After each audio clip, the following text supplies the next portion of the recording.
Good afternoon, welcome back. फिर से आप सभी का एक बार बहुत बहुत स्वागत आपके अपने बेस्ट ऑनलाइन प्लेटफॉर्म उड़ान द फ्लाई के ऑनलाइन प्लेटफॉर्म पे। मैं धर्मेश सर आपको पढ़ा रहा था मूल विधि, और मूल विधि के अंतर्गत पिछली क्लास में हम लोगों ने घरेलू हिंसा अधिनियम के बारे में एक एक धारा को बहुत ढंग से पढ़ा था।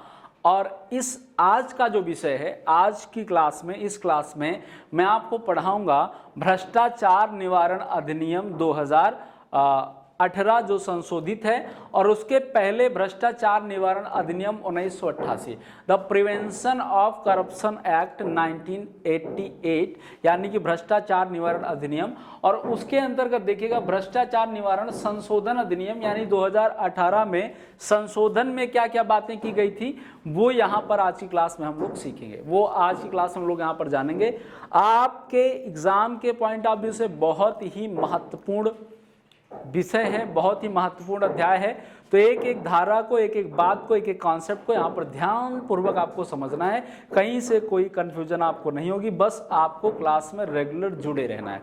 तो आइए मैं आपसे बात करूंगा। सबसे पहले तो ये जो अधिनियम है, ये जो कानून है, इसको लाने का उद्देश्य क्या था, उद्देश्य क्या है, पहले इसके बारे में हम लोग जानेंगे। ठीक है, उद्देश्य क्या है इसको लाए जाने का। ठीक है, तो उद्देश्य क्या था, सबसे पहले यहां पर उद्देश्य को जान लेंगे। उद्देश्य, इस कानून को लाए जाने का उद्देश्य क्या है ये समझिए पहले। वर्तमान में भ्रष्टाचार को लेकर लागू विधियों का समेकन करना, वर्तमान में भ्रष्टाचार को लागू करने वाली विधियों का समेकन करना, यानी जो भी नियम भ्रष्टाचार के खिलाफ जो लागू होते हैं उनको एक जगह इकट्ठा कर लेना, एवं भ्रष्टाचार से संबंधित विधियों का संशोधन, और जो विधियां हैं उनमें संशोधन कर दिया जाए, और जिससे भ्रष्टाचार मुक्त राष्ट्र की जो संकल्पना है उसको स्वीकार किया जा सके। तो ये इसका उद्देश्य था। क्या उद्देश्य है एक बार हम लोग लिखेंगे, एक दो लाइन से नोट करेंगे फिर आगे बढ़ेंगे। वर्तमान में भ्रष्टाचार को लेकर लागू विधियों का समेकन, पहला पॉइंट क्या हो जाएगा, पहला पॉइंट वहां पर वर्तमान में भ्रष्टाचार के लिए लागू, भ्रष्टाचार के लिए लागू विधियों का समेकन, विधियों का समेकन यानी एक जगह पर रखना सबको। दूसरी बात, इससे संबंधित जो विधियां हैं उनमें संशोधन। दूसरी बात क्या, संबंधित विधियों में संशोधन, संबंधित विधियों में संशोधन, विधियों में संशोधन। तीसरी क्या बात, तीसरी और महत्वपूर्ण बात क्या यहां पर कही जाती है, तो तीसरी और महत्वपूर्ण बात जो है यहां पर, जिससे भारत में भ्रष्टाचार मुक्त राष्ट्र की संकल्पना को स्वीकार किया जा सके, जिससे भ्रष्टाचार मुक्त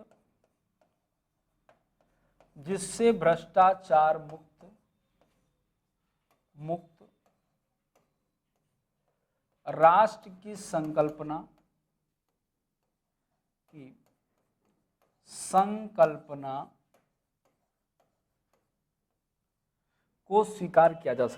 को स्वीकार किया जा सके,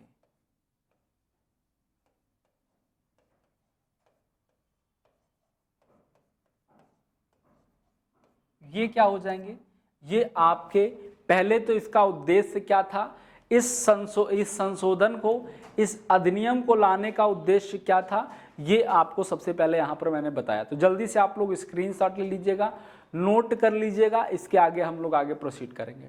जल्दी से स्क्रीनशॉट ले लीजिए, आगे बढ़ेंगे हम लोग। हो गया, जल्दी से नोट करिए, स्क्रीनशॉट ले लीजिए, ज्यादा बेहतर तरीका। अब दूसरी बात यहां पर जो हम लोग करेंगे, इस अधिनियम में मूल रूप से 5 अध्याय, कितने अध्याय, 5 अध्याय तथा 31 धाराएं हैं। कितनी, इस अधिनियम में मूल रूप से 5 अध्याय अब इसके बारे में क्या क्या इंपॉर्टेंट फैक्ट्स हैं ये जान लेंगे। इस अधिनियम में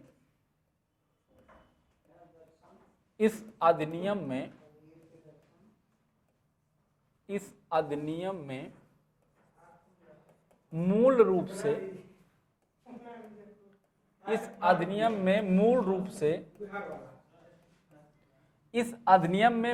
से कितने अध्याय हैं? 5 अध्याय हैं।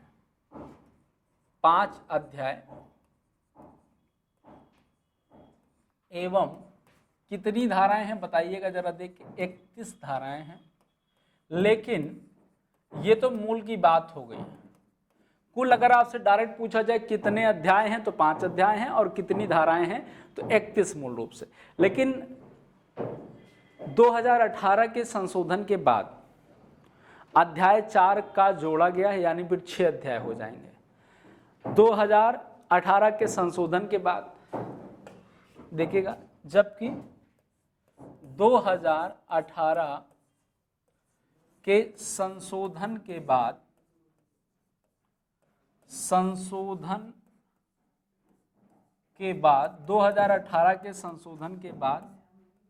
अध्याय 4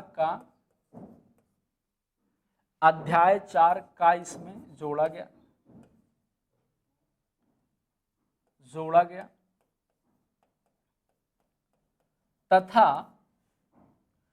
तथा और क्या बातें जोड़ी गई? धारा 7A क्या जोड़ा गया? धारा 7A, 7 में A जोड़ा गया, याद रखिए। 17A और क्या जोड़ा गया? धारा 7 में A जोड़ा गया, 17 में A जोड़ा गया, एवं 18A जोड़ी गई, एवं 18A जोड़ी गई। अब यहां से कॉन्सेप्ट डेवलप होता है। क्या डेवलप होता है? कॉन्सेप्ट क्या डेवलप होता है? अगर मूल पूछता है तो 5 अध्याय हम बताएंगे और 31 धाराएं बताएंगे। लेकिन अगर पूछता है 2018 के संशोधन के बाद, अगर प्रश्न ये बनता है कि 2018 के संशोधन के बाद कुल कितनी धाराएं हैं, तो कुल कितने अध्याय हैं, तो ये 5 थे, तो संशोधन के बाद 5 और धन एक अध्याय ये जोड़ा गया, 6 अध्याय हो गए। और संशोधन के बाद धाराएं पूछ रहे 31 ये और 3 धाराएं ये जोड़ी गई, 3 कितनी हो जाएंगी? 34 धाराएं। लेकिन बस क्वेश्चन को पहले कॉन्सेप्ट को समझना है कि कितने, क्या पूछ रहा है। 1988 के अनुसार पूछता है कि 2018 के अनुसार पूछता है, इसके अकॉर्डिंग हमें आंसर देना। ठीक है, जल्दी से इसका स्क्रीनशॉट ले लीजिएगा, स्क्रीनशॉट ले लीजिए, नोट कर लीजिए, आगे बढ़ेंगे हम लोग। जल्दी से स्क्रीनशॉट लीजिएगा, नोट कर लीजिएगा।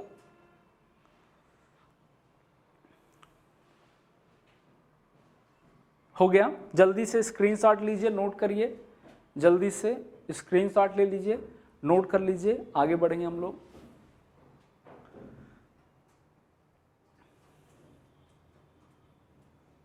हो गया? चलिए, अब मैं आपको लेकर के बढ़ूंगा कि ये जो भ्रष्टाचार है ये किसके द्वारा इसको नजर रखा जाता है, इस पे, या कौन कौन सी एजेंसियां हैं जो इस पर फोकस करती हैं, जो इस पे देखती हैं। तो 3 राष्ट्रीय जो हैं एजेंसीज हैं, जिसके बारे में थोड़ा सा मैं आपको बताता हूं। 3 क्या हैं? संस्थाएं हैं। 3 संस्थाएं हैं जो इस पर क्या रखती हैं? नजर रखती हैं। भ्रष्टाचार पर क्या रखती हैं? नजर रखती हैं। बहुत इजी लेवल समझिएगा। कौन कौन सी? जो मोस्ट पॉपुलर, सबसे ज्यादा पॉपुलर है वो तो सबसे पहले कौन सी? सीबीआई। 1963 में गठन किया गया था सीबीआई का। अगर प्रश्न पूछा जाए सीबीआई का गठन कब हुआ तो 1963 में। ठीक है, CBI central bureau of investigation, आपको पता है। दूसरी जो एजेंसी है वो क्या है? सीवीसी, सेंट्रल विजिलेंस कमीशन, जिसका गठन 1964 में किया गया था। ये बात भी आप लोग याद रखिएगा। जिसे केंद्रीय सतर्कता आयोग कहा जाता है। क्या कहा जाता है हिंदी में? सेंट्रल विजिलेंस, या हिंदी में लिख लें तो क्या? केंद्रीय, सुना होगा आप लोगों ने, सतर्कता आयोग, ये नाम जरूर सुना होगा आपने। अब ये जो संस्थाएं हैं, ये 2 संस्थाएं हैं, ये केंद्र सरकार के अधीन काम करती हैं। तो ऐसा माना जाता है कि जो सत्ता पक्ष के लोग होते हैं वो इसका दुरुपयोग करते हैं। तो इसी से संबंधित आप लोगों ने देखा होगा कि सन 2013 में अन्ना हजारे जी ने क्या किया था, एक बहुत बड़ा जन आंदोलन छेड़ा था लोकपाल के लिए। तो लोकपाल जो है, लोकपाल 2013 में लागू हुआ था और ये भी क्या है, भ्रष्टाचार के खिलाफ, उसके अंतर्गत सभी लोग आते हैं। तो भ्रष्टाचार के खिलाफ ये भी एक एजेंसी है लोकपाल, जो 2013 में जो है गठित हुई थी। कब लोकपाल कब गठित हुआ था, 2013 में। तो ये एजेंसियां हैं, पूछा जाता है कभी कभी, तो ये आपको याद रखना है कि कौन कौन सी एजेंसियां हैं जो भ्रष्टाचार पर नजर रखती हैं। तो आपके सीबीआई हो गया, सीबीसी यानी केंद्रीय सतर्कता आयोग हो गया, और लोकपाल जो आपका, ये तीनों आपके इसके अंतर्गत आते हैं। तो जल्दी से नोट करिए, स्क्रीनशॉट ले लीजिए, आगे बढ़ेंगे हम लोग। जल्दी से नोट करिए, स्क्रीनशॉट लीजिए, आगे बढ़ेंगे हम लोग। हो गया, जल्दी से नोट करिएगा आप सभी लोग। एक एक पॉइंट, एक एक धारा, एक एक बात यहां पर आपको समझनी है, सब कुछ क्लियर हो जाएगा। ठीक है, आइए मैं आपसे बात करूंगा अध्याय 1, और अध्याय 1 में दो धाराएं आपको दी गई, धारा 1 और धारा 2। तो आइए समझते हैं धारा 1 में क्या बात कही गई और धारा 2 में क्या बात कही गई। ठीक है, तो अध्याय 1 में क्या बात कही गई। अब इसके अध्याय 1 की अगर मैं आपसे बात करूं,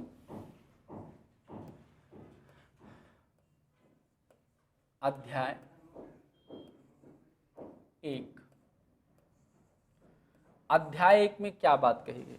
धारा 1 दिया गया है, कौन कौन सी धारा दी गई हैं, धारा 1 एवं धारा 2। इसमें धारा 1 एवं धारा 2 की बात की गई है अध्याय 1 के अंतर्गत। अब आइए देखते हैं धारा 1 क्या है। धारा 1 क्या है, आइए अब यहां पर हम लोग 1 बाय 1 देखते हैं। धारा 1 सेक्शन 1, सेक्शन 1 में क्या बात कही गई है। The prevention of corruption act 1988 के सेक्शन 1 में क्या बात लिखी गई है। धारा 1 में क्या बात कही गई, तो धारा 1 में संक्षिप्त नाम एवं विस्तार की बात कही गई है। संक्षिप्त नाम और विस्तार की बात की गई है। तो पहले इसका जो संक्षिप्त नाम था वो क्या, भ्रष्टाचार निवारण अधिनियम 1988 था, और 2018 से भ्रष्टाचार निवारण संशोधन अधिनियम 2018 हो जाएगा। ठीक है, तो संक्षिप्त नाम एवं विस्तार क्या है, संक्षिप्त नाम एवं विस्तार। पहले तो आइए नाम की बात कर लें। अभी स्टार्टिंग में हेडिंग मैंने लिखा भी था, तो भ्रष्टाचार निवारण अधिनियम 1988। नाम क्या है, भ्रष्टाचार निवारण अधिनियम, निवारण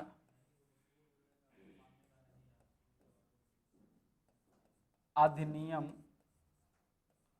1988 इसका नाम है।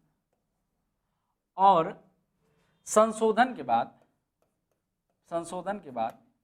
भ्रष्टाचार निवारण संशोधन अधिनियम, निवारण संशोधन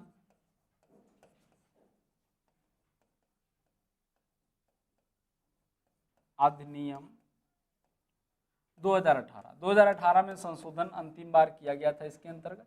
तो भ्रष्टाचार निवारण संशोधन अधिनियम 2018, इसका संशोधन के बाद नाम किया गया।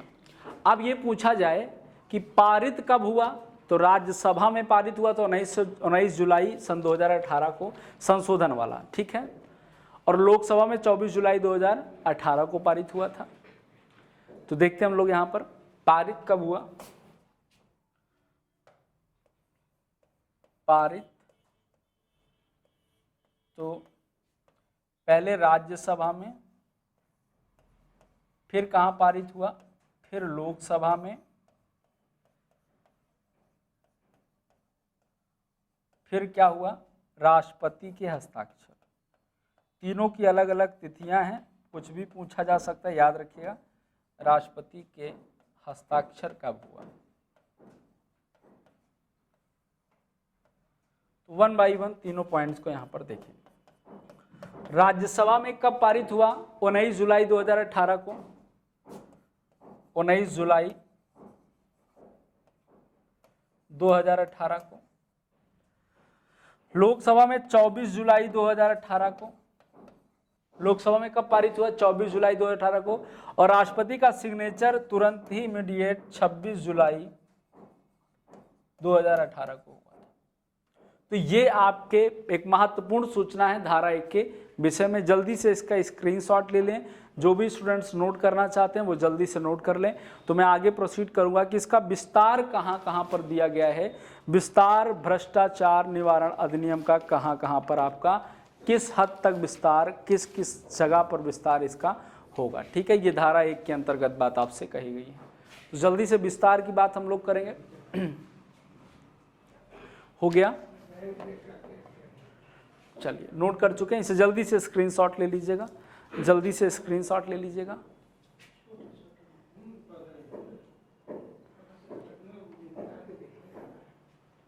हो गया, चलिए विस्तार की बात करें तो जम्मू कश्मीर को छोड़कर विस्तार धारा 1 के अंतर्गत दिया गया था।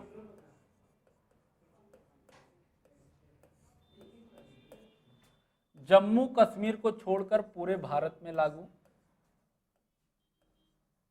जम्मू कश्मीर को छोड़कर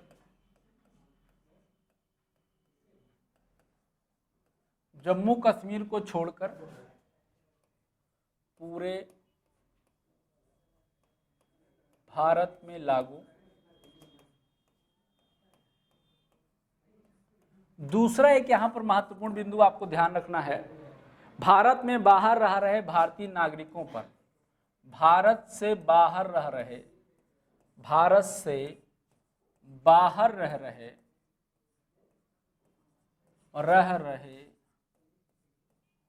भारतीय नागरिकों पर, जैसे अब विदेश सेवा में है तब उनके ऊपर भी, या भारत से बाहर रह रहे हैं तब भी उन पर ये लागू होगा अगर वो भ्रष्टाचार में लिप्त पाए जाते थे। भारतीय नागरिकों पर लागू, भारत से बाहर भी, उस स्थान पे भी क्या हो जाएगा? लागू हो जाएगा। लेकिन धारा 370 के हटने के बाद, धारा 370 हटने के बाद जम्मू कश्मीर में भी लागू, जम्मू कश्मीर सहित पूरे भारत में लागू है ना। धारा 370 कब हटी थी? 5 अगस्त 2019 में को इसमें प्रावधान लाया गया था, तो उसके बाद ये हट गई धारा 370। जम्मू कश्मीर को विशेष राज्य का दर्जा हटा लिया गया था, और जब विशेष राज्य का दर्जा जो है जम्मू कश्मीर से ले लिया गया था तो उसके बाद से जम्मू कश्मीर भी लागू हो। जल्दी से आप लोग नोट करिए, स्क्रीनशॉट ले लीजिए, बहुत ही आसान है, बहुत ही आसान है, बहुत ईजी है। जल्दी से स्क्रीनशॉट ले लीजिएगा। अगली धारा की मैं आपसे बात करूँ, जल्दी से नोट करिए, स्क्रीनशॉट ले लीजिए।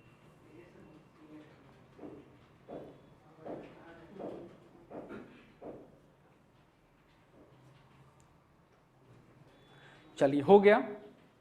आइए मैं आपसे बात करूंगा धारा 2 की। मैं आपसे बात करूंगा धारा 2। इस अधिनियम के धारा 2 में क्या बात कही जाती है? धारा 2 में दिया गया है क्या? परिभाषाएं। किसकी किसकी परिभाषा है? 2-3 परिभाषा है, देखेंगे हम लोग परिभाषाएं। धारा 2A के अंतर्गत परिभाषा दी गई, किसकी? धारा 2A निर्वाचन की परिभाषा दी गई। निर्वाचन क्या है इस अधिनियम के अंतर्गत? यहां पर बात किसकी की गई है? निर्वाचन की परिभाषा दी गई है। तो निर्वाचन क्या है इसके अंतर्गत, ये आप समझिएगा।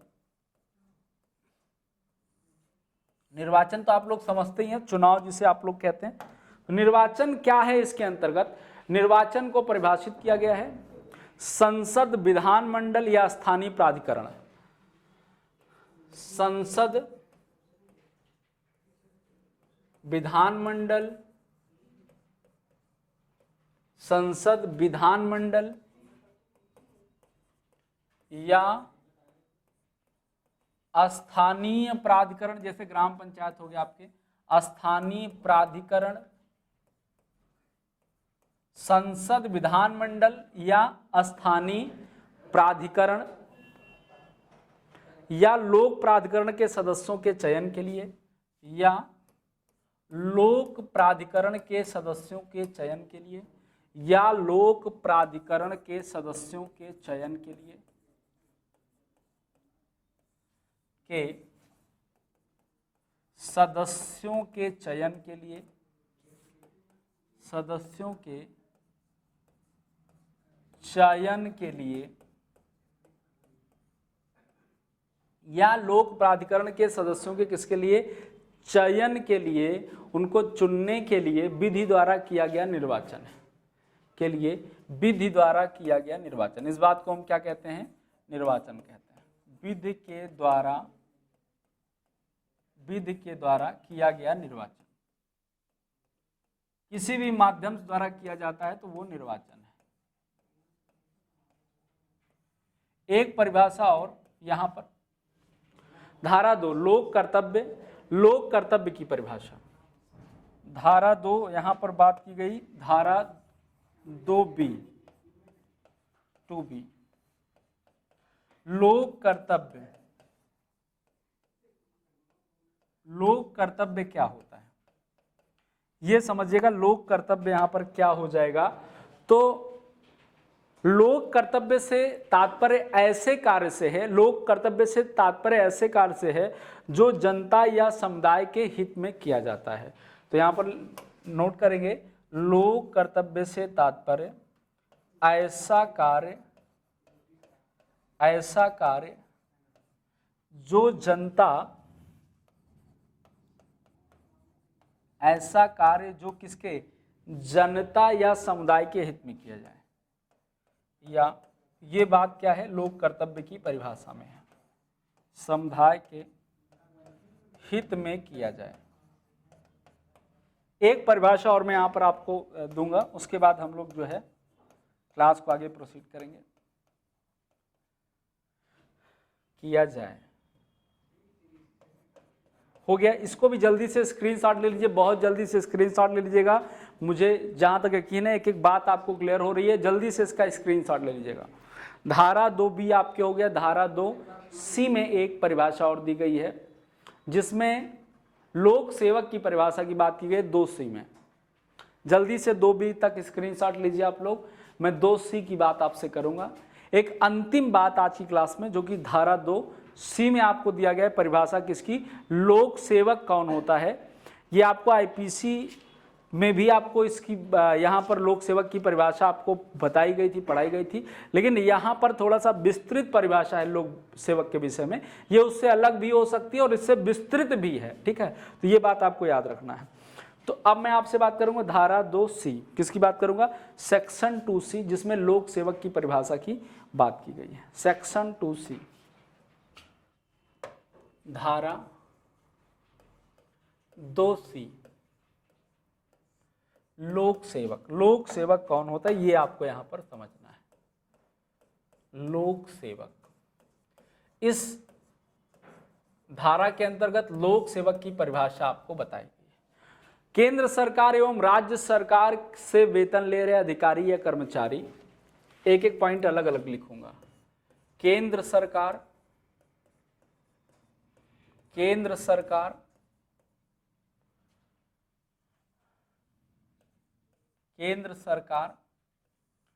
एवं राज्य सरकार कौन है लोक सेवक, एवं राज्य सरकार से वेतन, राज्य सरकार से वेतन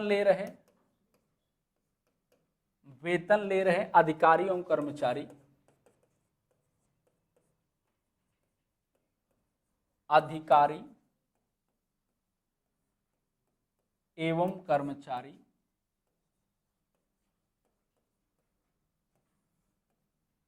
दूसरा पॉइंट यहां पर ध्यान दीजिएगा, ये तो केंद्र सरकार, ये तो कर्मचारियों की बात हो गई।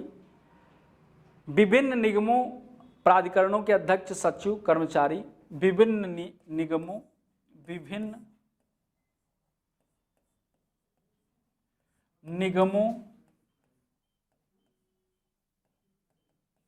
के अध्यक्ष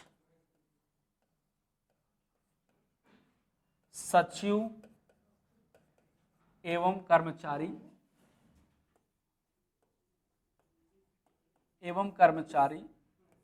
तीसरा पॉइंट यहां पर ध्यान दीजिएगा, सरकार द्वारा गठित आयोगों के सदस्य, सरकार द्वारा गठित आयोगों के सदस्य, सरकार द्वारा गठित आयोगों के सदस्य, आयोगों के सदस्य, विश्वविद्यालय के कुलपति प्राध्यापक, विश्वविद्यालय के कुलपति प्राध्यापक, विश्वविद्यालय के जो कुलपति होते हैं, प्राध्यापक होते हैं, वो भी इसकी श्रेणी में आएंगे, लोक सेवक की श्रेणी में आएंगे। न्यायाधीश जितने भी जज होते हैं वो सभी इसकी कैटेगरी में आते हैं। या नगर निगम ग्राम पंचायत अध्यक्ष, नगर निगम या ग्राम पंचायत अध्यक्ष, ग्राम प्रधान अध्यक्ष, ग्राम प्रधान, गांव का जो प्रधान होता है वो भी इसकी कैटेगरी में आएगा, लोक सेवक की क्वालिटी में आएगा इसके अंतर्गत। ग्राम प्रधान, विधायक, सांसद आदि, ये सभी लोक सेवक किस कैटेगरी में आते हैं। कौन कौन से लोग होते हैं लोक सेवक, यहां पर देख लीजिएगा बहुत ध्यानपूर्वक। तो जल्दी से आप लोग इसका स्क्रीनशॉट ले लीजिए, नोट कर लीजिए, आप लोग जल्दी से स्क्रीनशॉट ले लीजिए, नोट कर लीजिए। तो ये इतने जो व्यक्ति होते हैं वो लोक सेवक की कैटेगरी में आते हैं। एक बात यहाँ पर बोर्ड में जगह नहीं है, मैं आपको बता देता हूँ, मैंने लिखा नहीं यहाँ पर। जो ऐसे संस्थाएं, ऐसी सोसाइटी जो सरकार द्वारा मान्यता प्राप्त है और सरकार चला रहे हैं, उसके जो पदाधिकारी होंगे वो भी क्या होंगे, वो भी लोक सेवक के अंतर्गत आएंगे। तो इसको जल्दी से नोट करिए, इसका स्क्रीनशॉट आप लोग ले लीजिए, एकदम प्यार से मुस्कुरा के गुनगुना के आप नोट करिए, कहीं से कोई कंफ्यूजन आपको नहीं आने वाली है। ये लोक सेवक की परिभाषा के विषय में आपसे बात की गई है। तो ये जो आपका आज का विषय है, इसकी 2 धाराएं मैंने आपको बखूबी बहुत ढंग से बाकायदे मैंने आपसे डिस्कस कर दी है। तो आज की क्लास के लिए हम लोग इतना ही रखते हैं, इसके आगे मैं आपसे नेक्स्ट क्लास में मिलूंगा। तो आज के लिए इतना ही, थैंक यू सो मच, धन्यवाद, जय हिंद, जय भारत।